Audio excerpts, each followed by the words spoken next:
So we went through this sentence, and usually you put my company name, and you have to have a name which indicates what you're all about. This is not telling you should go into business. It's telling you how you create something that adds value to society and to yourself, or satisfies some thing you want to get done.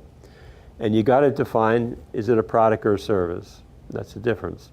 If it's software, it's probably a service. It doesn't have to be. If you go to software as a service, in the cloud, it becomes a product. The difference is if you're all going to business, it's a little early for you. The valuation of a company which is service is usually on the basis of revenue. So if it's a service business, you'll be lucky to get 0.75 times your revenue as the value of the company.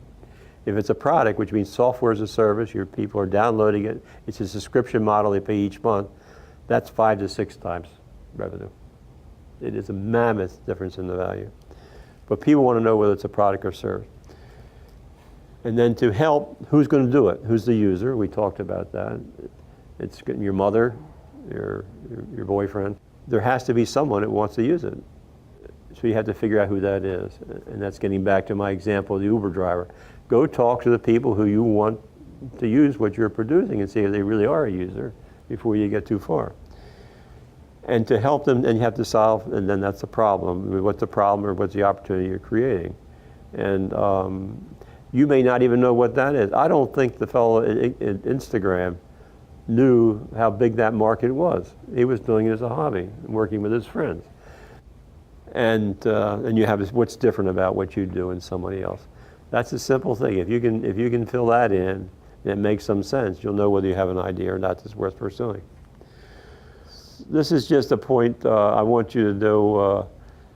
If you're going to start a company, I'm not saying you're doing that. I mean, you have maybe a hobby, maybe something you want to do.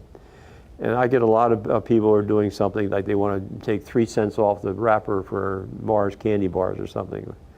I can tell you, if you're going to do that in a commercial sense, you're going to try and start a company, it's as much work to do that than solve a problem with creating a cure for cancer. It's hard work regardless of what the idea is. It's still going to, the process is very cumbersome. So my view is, if you're going to work yourself to death, which you're going to if you're going to start a company, I'm not suggesting you do that, you're going to work as hard on something that's as relatively trivially. It's just something which is very, very, makes a big difference in society. I mean, some of the stuff that's coming out now in terms of research is absolutely mind-boggling in terms of medical, in terms of what people are coming up with. I mean, Google can tell you if there's an epidemic that's coming into Ghana by just looking at the records of the people who are going to the doctor and buying medicine and all that. So you don't know the cause and effect, but you know that there is a correlation between more people going to the doctor, there's some kind of problem there. And then you have to figure out what it is, and that anticipates whatever kind of epidemic might be coming.